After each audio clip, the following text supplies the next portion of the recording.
Welcome back to Contacts. We are joined today by the legendary Mary Jo Truesdale, head softball coach at Sheldon High School in Elk Grove, California, and 2020 NFHS Softball Coach of the Year. Super excited to have you here, Coach. Thank you for taking the time out of your day to join us. Well, thanks, Justin. I appreciate it. All righty, let's get after it. So, long storied career, 20 plus years at Sheldon High School. If you could take us back to the beginning, how did you end up coaching, first of all? And how did you end up getting into your first job, and then any subsequent moves you've made? What was the process or the impetus for those to where you are now as the nationally celebrated and recognized coach? Well, I think before you go into the coaching mode, you first have to go into my playing mode because I started out pre-Title IX in the early days, and that's in the 60s. And I know that's a very, very long time ago for a lot of people who were not born yet.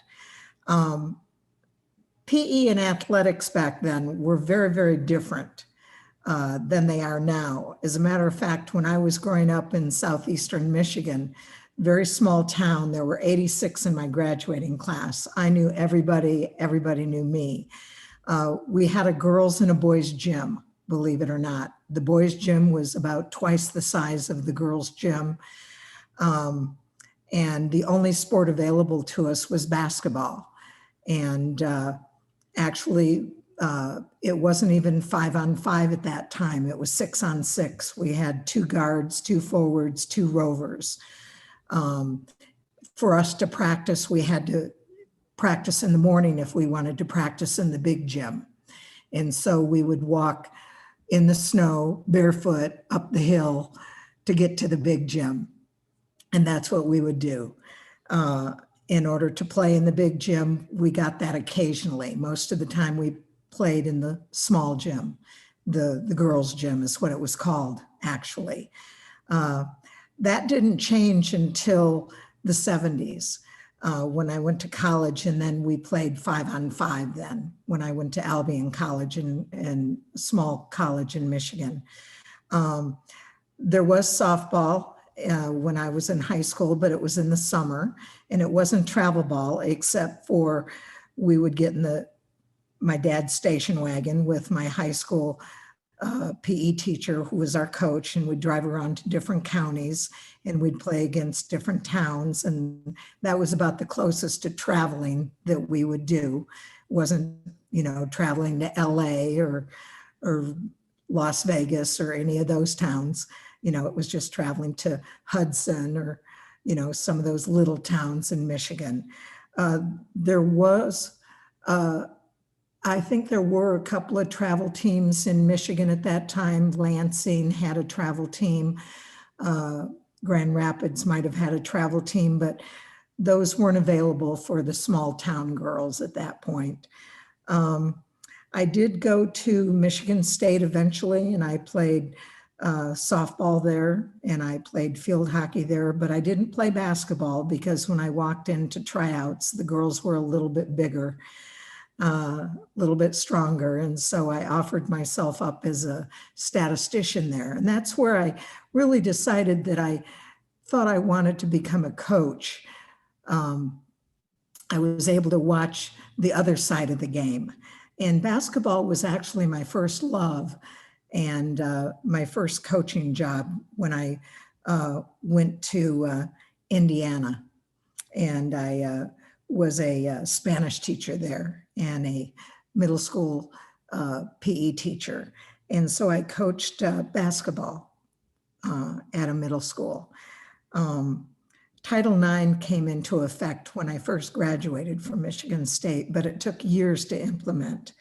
And so when I first started coaching, it still hadn't really happened yet. I moved back to Michigan after my first year in Indiana to be closer to my family and my friends. And I started teaching in a private school, an independent school, very small. And I coached basketball and volleyball and started a small softball team. And became the AD there and the dean of an upper school. And I was there for 8 years. I even coached a middle school boys basketball team one year because as the AD, I couldn't get a basketball coach. So I coached the boys, and that was really fun. I know what that's like. Sometimes Yeah. you just got to step in and do the Yeah. job. Yeah, you really do. Then I decided it was time to get back into public schools. So I moved to Charlotte, Michigan, and I took over a JV job coaching softball, and I taught elementary PE. And boy, that was really exciting because everybody loves an elementary PE teacher. They just think you're golden. Mm-hmm. And when I took over the JV softball job, I thought, this is going to be fun, teach the basics, no fundraising, just, do my thing. And so I did that for a year, and then the head varsity job opened up and they really wanted me to take it. So I did. And I did that for 5 years. But it was cold in Michigan, and it was snowy in Michigan, and it was rainy in Michigan. And I had a lot of friends that had moved to California, and they kept saying, you've got to move out here. You'd really like it. You'd really like the weather, and coaching here is a lot of fun. So after 5 years of coaching in that weather, I thought, I'm not 40 yet. I think it might be time for a change. So I packed up my bags. I left in the middle of the year, took a leave of my job, and moved to Sacramento.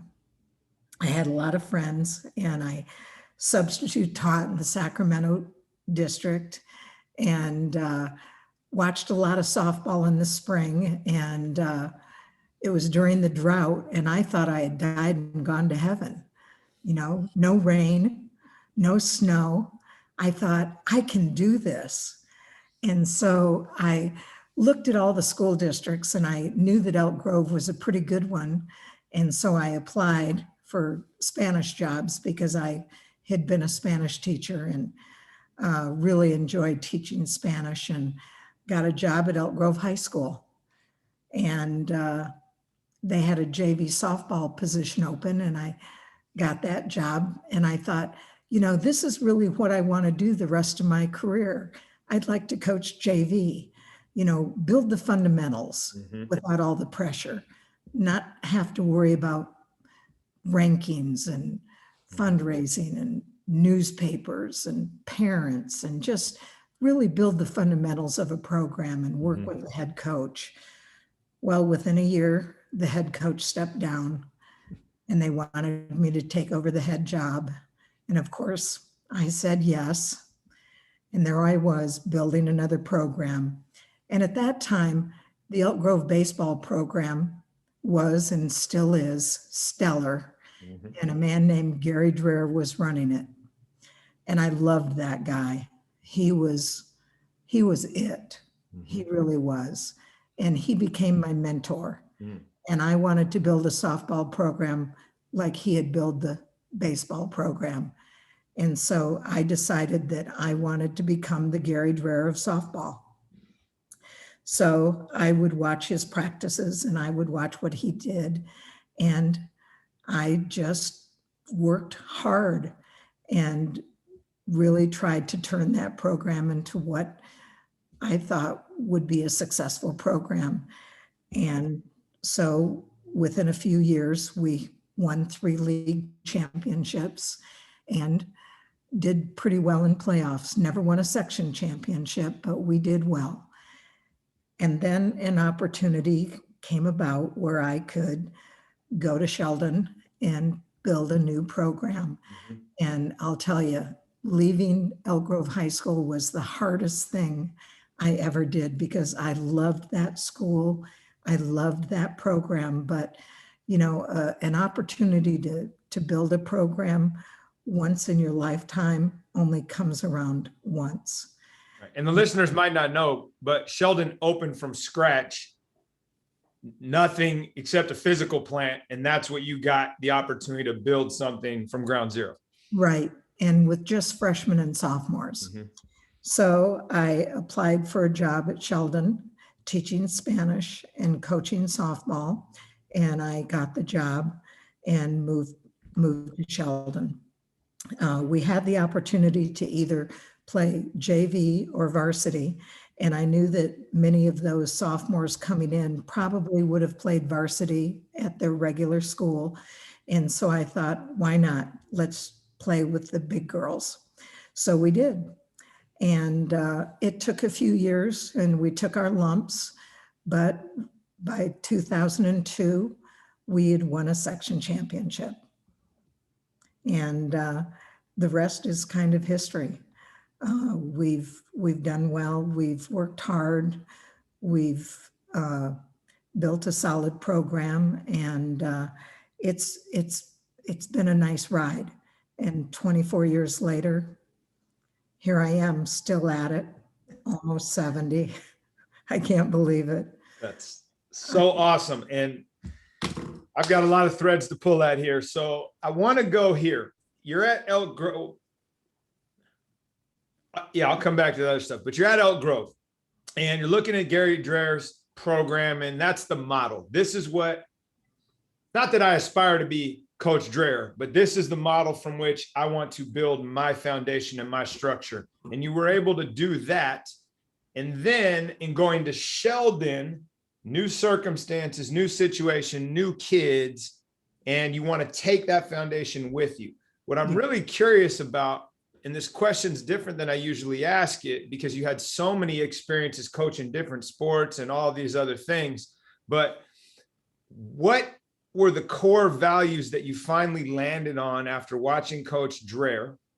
And what were the non-negotiables that you established that gave you that success that then you were able to pick up, refine, and implement at Sheldon? And I'm going to ask you to.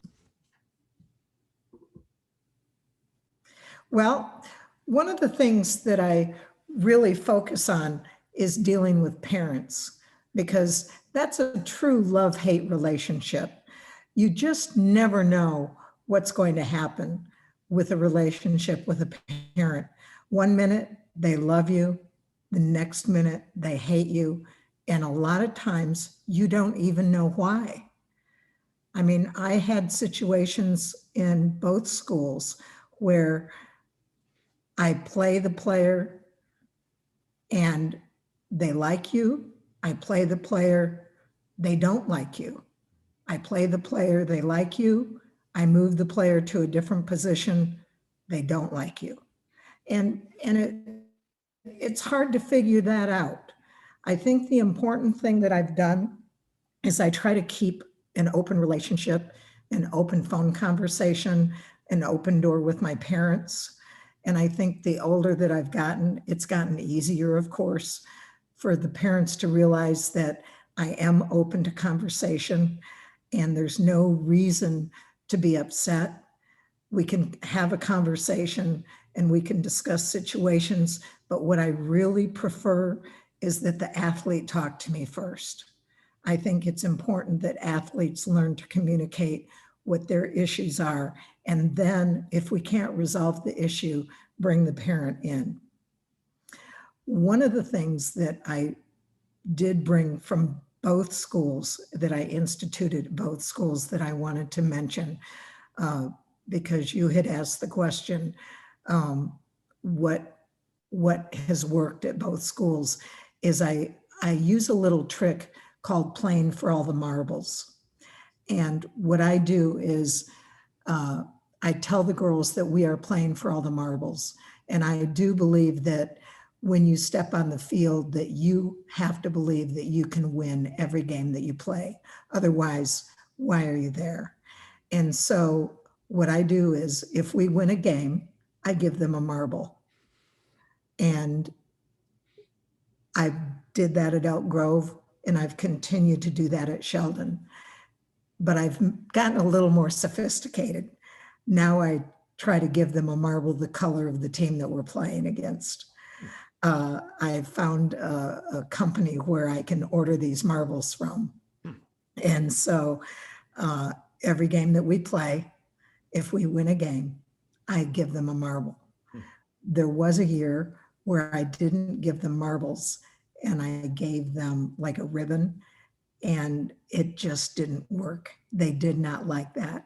They wanted their marbles.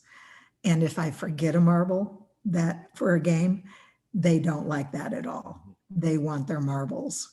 And so now they've come to expect these marbles. They're important to them.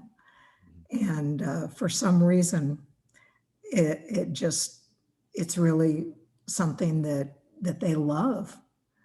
It's something that they can hold in their hand after every game. And when I give them my little game speech, it's almost as if they don't care about what I'm going to say. They just care about what color the marble is that I'm going to give them. I love that. I love that. And that's definitely something that's a tangible culture building piece that you've been able to implement at multiple stops. Mm-hmm. Are there other pieces that you've leaned on throughout the years that are significant value adds in regards to creating the culture that you want, and given the success that you've had, sustaining it? Well, I don't know if you've heard of Bruce Brown, but he does a lot of impact culture things with little booklets. And what we do every year at the beginning of our season is that we come together as a team, and of course this year on Zoom, and we write out our core covenants as a group. And they could be, and these are like team rules, but they're even more important than that. And they're things like respect the game, simple as work hard, play hard, trust the process, stay humble. And anything that the girls can come up with, we write down on the whiteboard. Mm-hmm. And then they take pictures of it with their phone. And then every week, this year in our Zoom meetings, but usually when we're together, it'll be every week, we take one of those covenants and we dissect it. And we talk about what it means to them personally. And then during practices, if we feel that we're not following one of those covenants, then we highlight it. We'll say, you're not really working hard and playing hard. You're not really trusting the process today. We really need to respect the game a little bit more. And so we can go back to those covenants and kind of reinforce them. And we've done this now for a number of years, and it's really, really helped impact the culture of our program. Well, it sounds like what you're doing is you're co-designing your core values so that you have greater buy-in from the players, right? It's not dictatorial. This is what I believe, and so this is what we're going to do. But no, what's important to you? This is your team. Let's put it on the board, and now we can hold one another accountable to it, which gives you the ligature underneath whatever the strategy and softball skills are to really build that camaraderie and that foundation of relationship, which is truthfully what we all need when things go sideways. Absolutely. It is their team. Ultimately, they're on the field. They're making the decisions. We're not. Yeah. And I think that's something that often we forget when we get all animated and worried about things. That I tell my kids this all the time. I'm going to play 0 minutes this year. So I don't know what you expect me to do. But the thing I want to go back to, and the question I traditionally ask is, what have you learned watching other sports that you've been able to apply to your coaching?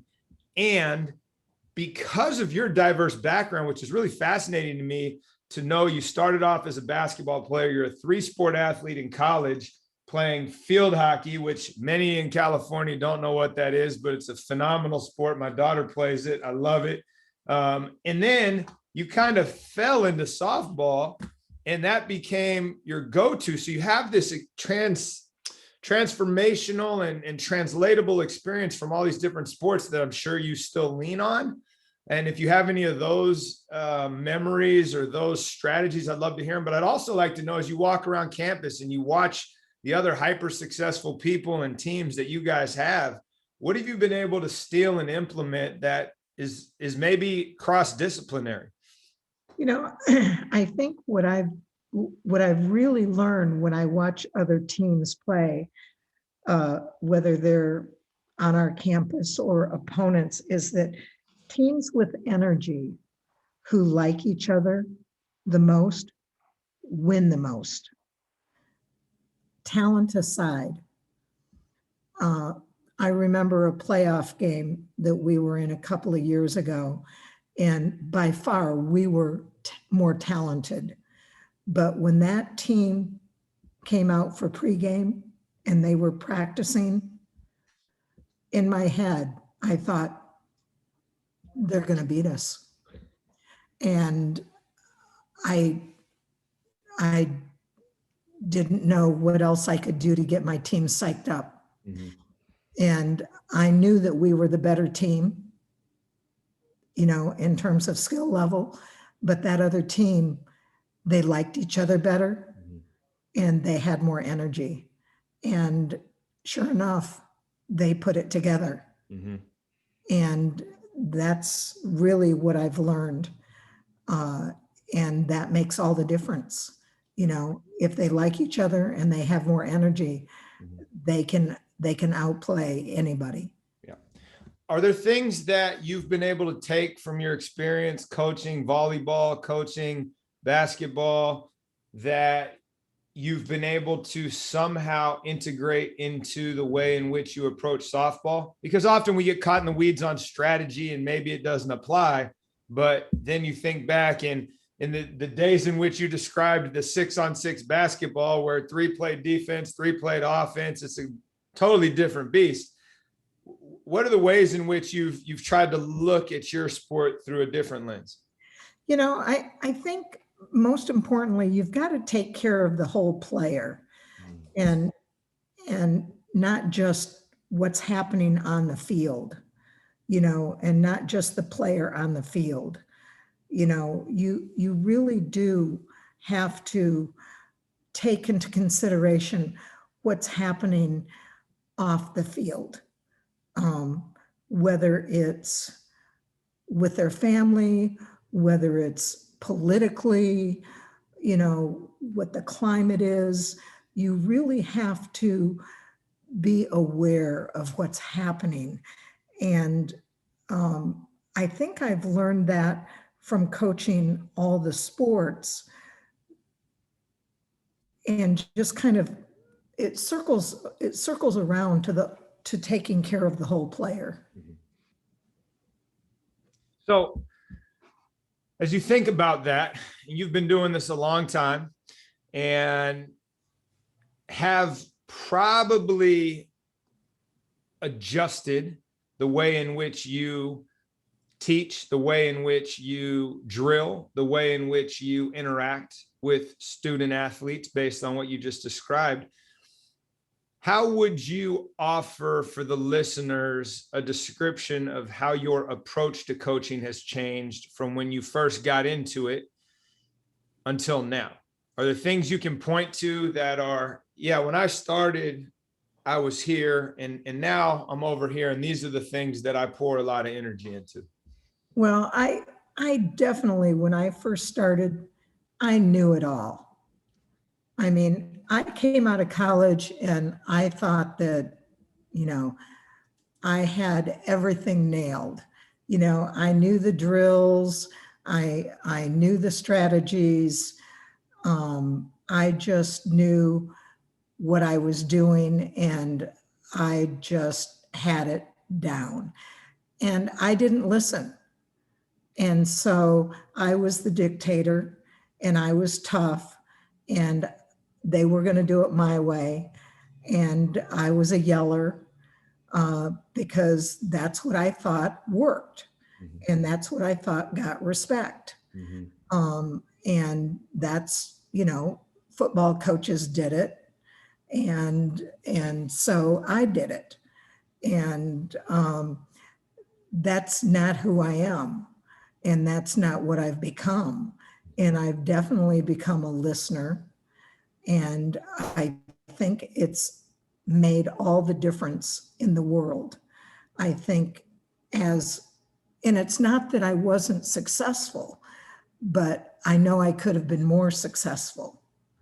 And I could have done better by my kids back then. And because I've talked to them about it, because I've kept in contact with many of my players. And I've said, I was really hard on you. And they said, but that's the way it was back then. And I said, but it didn't have to be. It didn't have to be like that. And I've changed. And I think I've definitely become a better listener. Yeah, it's interesting that you say that. Not that you've become a better listener, but the response from your early career players as you, I don't want to say you apologized, but you were definitely expressing some self-reflection on how you had approached it. And they said, yeah, but it's okay because of this. And you're like, no, like if I had a do-over, knowing what I know now, right, our relationship would probably be very different. I could have poured into you and set you up for success in life in a completely different way, but I didn't have the self-knowledge or the experience, the wisdom, so to speak, to understand that at the time. And I really only knew what I had gone through and the way in which I had been coached, which I think what I hear you saying now is you got to look around and you got to figure out, one, who are you? Don't try to be someone else. Two, listening, knowing the whole person, not just your athlete, is what matters, because that relationship piece is going to be what transcends once the softball ends. And I think that's such valuable advice. And I think often misunderstood as today's athlete has changed, when the reality is, no, we know a whole lot more about emotional intelligence, social and emotional health, and how do we best apply that as an advocate for our kids. Does that sound about right? That sounds perfect. That is exactly true. Kids are kids, period. I would agree. Do you have a favorite or a more most memorable failure that you can point to that you've leaned on throughout your coaching career to help you aspire to be better as a result of it?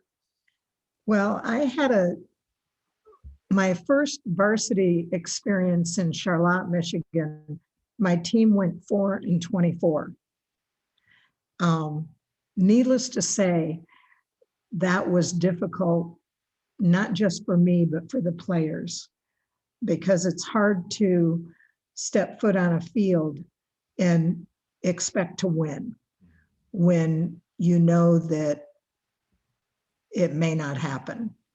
And so we really had to look at small successes, not just in games, but in practices.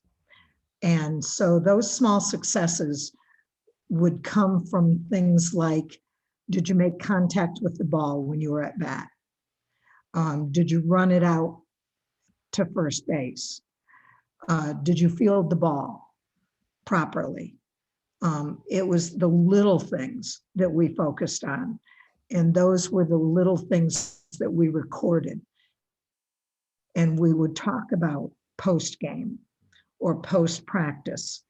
And so I carried that into my coaching philosophy. We would focus on the little things. And all of my teams know that now. And if you were to ask any of my players in California, what does Coach Truesdale focus on? They would say, well, she focuses on the little things, because if you focus on the little things, then the big things will happen, like winning a game, like winning a league championship, like winning a section championship, like getting a section championship hat or a big marble. And so it's the little things that really matter. And it really came out of that 4 and 24 season. Well, I think as young coaches, we are often very outcome driven. And as older coaches, whether we want to be or not, we are aware of the outcome.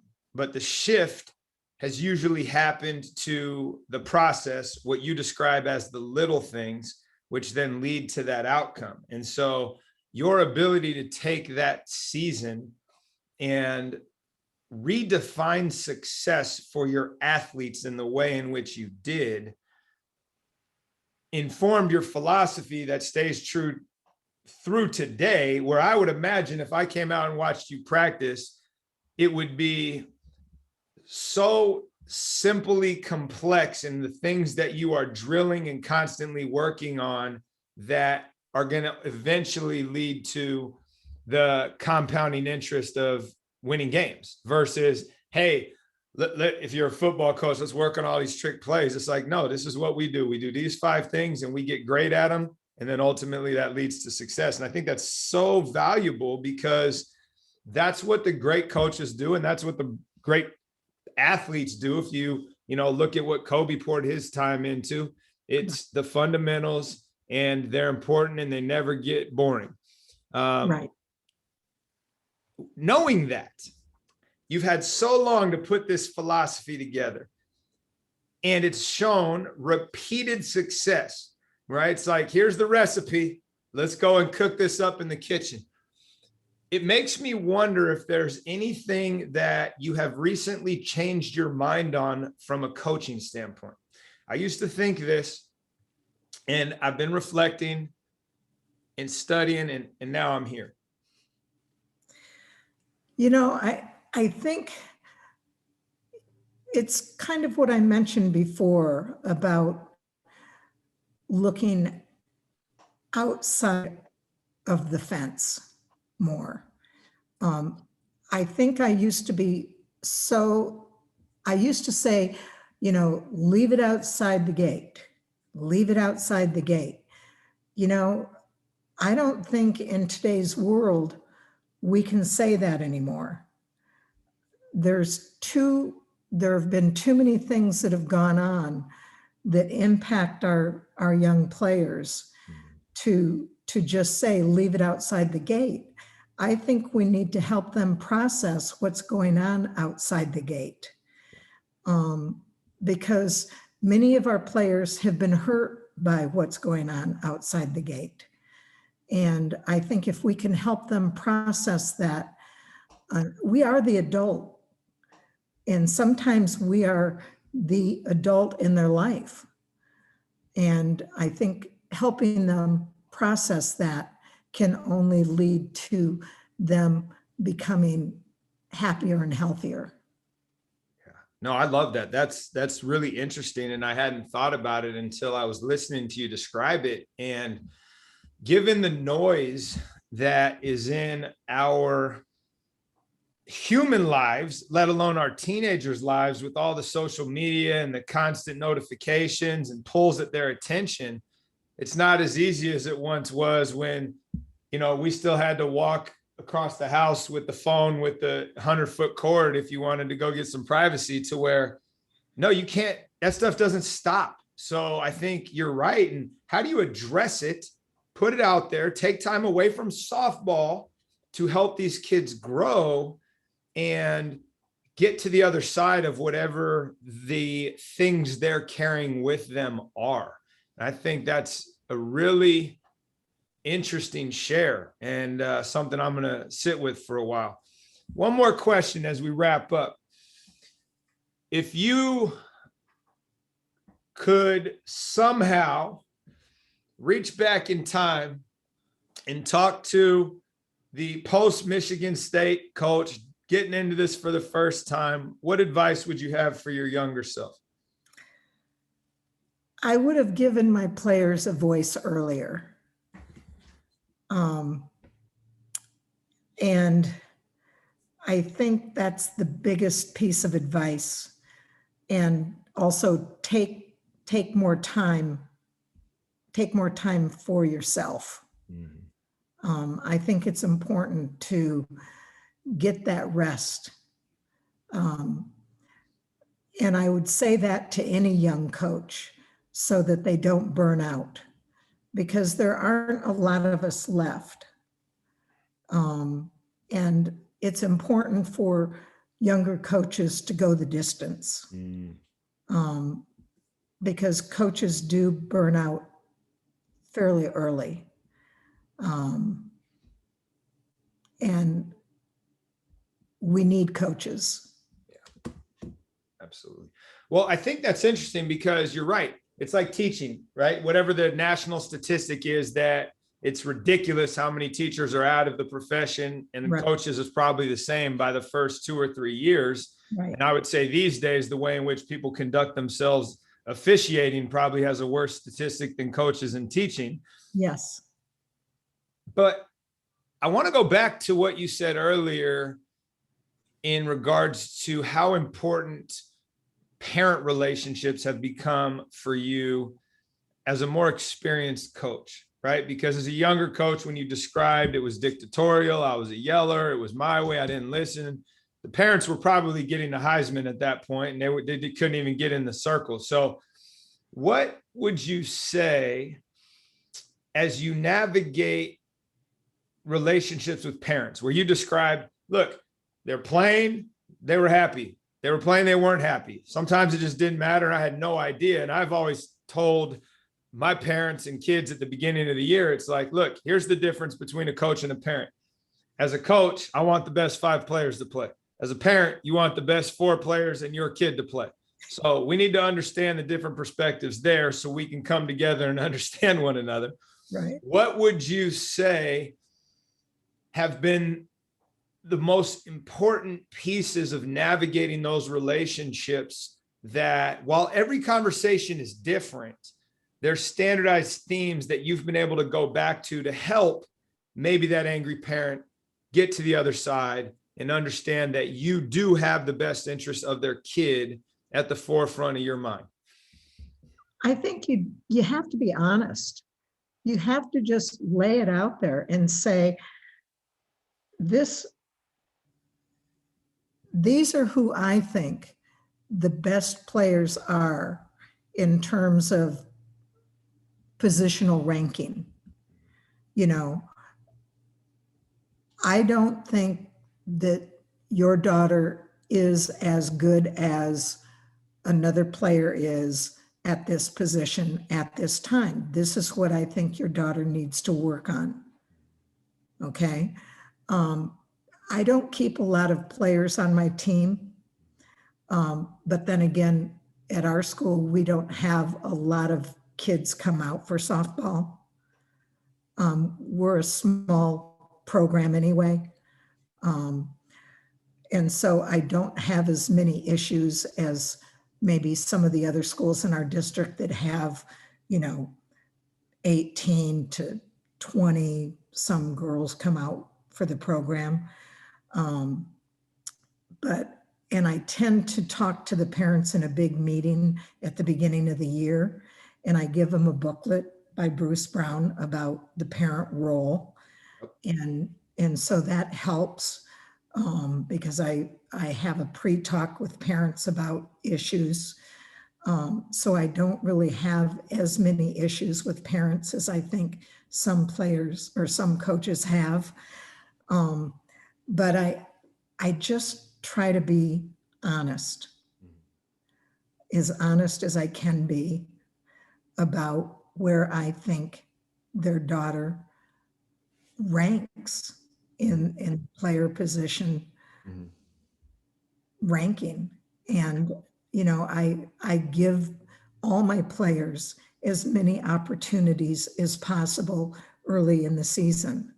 And even during the season, if an opportunity arises, then I can give them an opportunity, I do. But stats don't lie.